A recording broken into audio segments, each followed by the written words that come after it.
when I was thinking about this conversation and the concept of safety, I think a lot of it in our communities is like we have an idea of safety. We have an idea of like, this is what safety looks like. This is what safety sounds like. Like, I want my child to go to school and come back and have like safe adults and have opportunities, and like I want them to have a good social life. I want them to have good food. And I think what we miss is the felt sense of safety. Like, I think, and that's really hard to give somebody if I don't know what that feels like. And I think a lot of people, even in helping professions, struggle with that. And sometimes, and I've noticed myself be guilty of this, sometimes I think we can think about it and talk about it and do the job because it avoids us doing our own stuff or like looking at our own pain. And I'm not saying that needs to be done individually. In fact, I think that should be done in community and with safe connections. And again, that comes back to like finding the safe connections and making sure there's like spaces for these safe connections. But I think if parents can do that, then they're better able to pass on a sense of safety to children.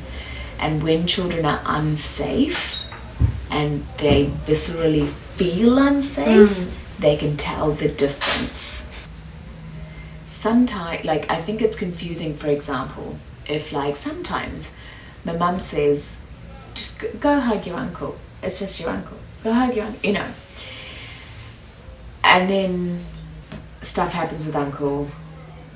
I can't, like, as a child, I don't think that distinction is super clear. Like, I think the concept of boundary setting is pretty like foreign and really freaking difficult for adults.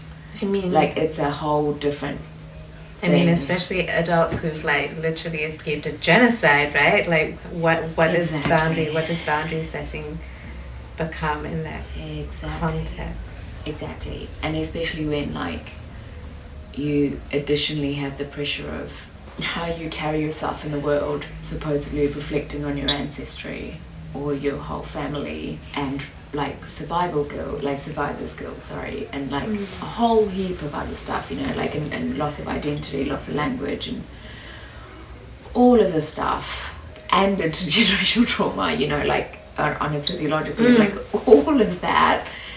And then you're trying to figure out what your sense of safety looks like, and then you're trying to pass that on to your child. Like, that's a whole nother.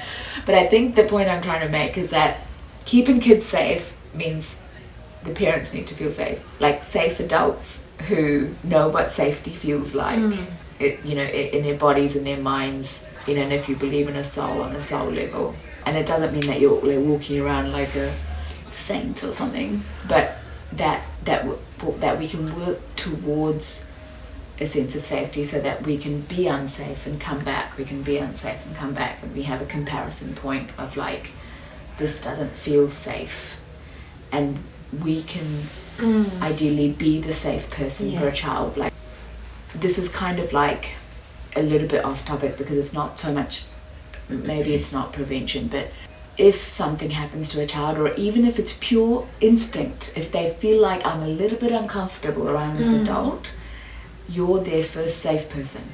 You know, they go, which adult do I feel safe around? I'm going to go to them. And they should have access to as many safe adults as possible. Like, that's something we ask at work, for example, when children aren't safe. Like, who can you tell who feels safe? And a surprising number of kids can't name anyone. They're not sure if the teacher's going to tell the parent. They're not sure if the counselor's going to tell the parent. They don't know if they can trust the parent.